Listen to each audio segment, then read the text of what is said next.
ژیار توش بووی ئۆتیزمە.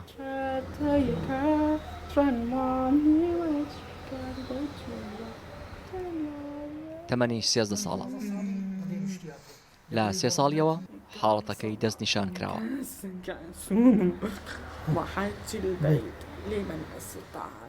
حرەکەی ناشرینی کرد ئەو منداڵە تەسیل لە منداڵەکانی تریش دەکاتن تەسی نەفسی هەیە ڕاستە دەڵێ تێکەڵکردن شتێکی باشە مش دەڵێن باشە بەڵام هەندێک حاڵەتەیە منداڵ هەیە ئەوە قابلیەتی ناو قوتابخانەی منداڵی ئازایی نیە هەرچەند هاوار دەکەن هەرچەند شت دەکەن هیچ ناکەن تەمام سەرۆکی کۆمەڵە بۆم هیچ وازمان لێ نایە.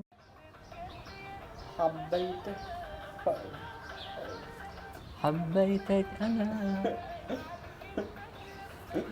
ڕەنگ بێت کاتێک لە چوارچێوەی کامێراوە سەیری ئەرک و ماندووبوونی ئەو خانەوادان دەکەی کە منداڵی ئۆتیزمیان هەیە بەقەد ئەوە هەستی پێ نەکەی کە چەند ساتێک لەگەڵیان بیت و بزانی خانەوادەی منداڵانێکی وەکو ژیار و هاوشێوەکانی ڕۆژانە و سات بە سات چ زەحمەت و ئەزیەتێک خەریکن لەسەر شانی خۆیان تەحمل دەکەن.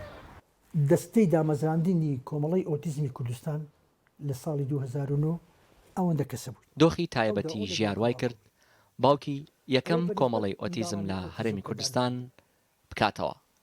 نزیکەی ساڵێک دەبێت ڕووپێوی نوێ بۆ توشبوانی ئۆتیزم نەکراوە.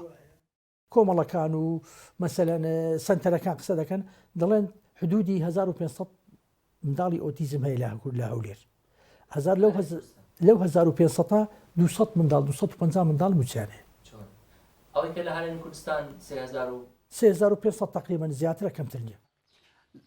زۆر حەزی لە جۆلانەیە. دیمەنێکی دیکەی ئۆتیزم ڕێیانی تەمەن 11 ساڵ جاروبار لەگەڵ مۆسیقا سەر هەڵدێنێت. لە دایکیم پرسی جیاوازی دایکایەتی تۆ لەگەڵ دایکانی دیکە چییە؟ والله دەبی تەحملی زۆر بی نای بە تووڕەبوون لەگەری بکەین ئەمە بە تووڕەبوون قسەی بە تووڕەبوون لەگەری بکەم لە خۆی دەدا ئەمە پرچ خۆی ڕادەچێشیتن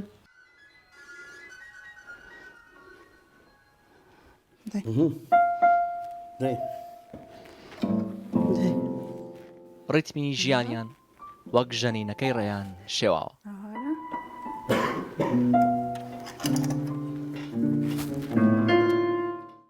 ڕۆژانی قەدەقەی هاتوچۆ لەلایەک و تێچووی زۆری ناوەندەکانی ئۆتیزم لەلایەکی دیکە تااقەتی لە خانەوادەی ڕێیان ستاندووە. کوخی ئەهلەکە بە پارەیە بەکەی پێت و دەرەجەی دێن بەکەی پێت و لەغی فێردەی بەکەی پێت و ئەوەی فێردەی بیتن بەس سنتەرەکەش عینەوە حیلاتە 6 وەرەقە 7 وەرەقەی بدا ماگانە 2 وەرەقە 3 وەرەقەشت برن سیارە دەچێت تەکسی و هاتوچون نەبوونی ئاماری پشتڕاستکراوە و ناوەندی زانستی بۆ توشبوانی ئۆتیزم لە هەرێمی کوردستان گلەیی هاوبەشی پسپۆڕانی ئەو بوارەیە. لە کوردستان ئامارێکی دقیقمان نییە ئامارێکی سەرتاسەری بۆ منداڵانی ئۆتیزم. خاڵی دووەم بەڕاستی نەبوونی سنتەرێکی گشتگیر لە هەموو شار و قەزا و ناحیەکان کە حکومەت چاودێری بکات و حکومەت سەرپەرشتی کاروبارەکانی بکات و کە کەسانی شیا و پسپۆڕی تایبەت بە بوارەکەی تێدا بێت. بەپێی ئامارەکانی ڕێکخراوی تەندروستی جیهانی نزیکەی 100% خەڵکی جیهان توشبووی ئۆتیزمن. لە هەرێمی کوردستان نزیکەی 15 ناوەندی تایبەت بە توشبوانی ئۆتیزم هەن کە تەنیا 3 حکومین.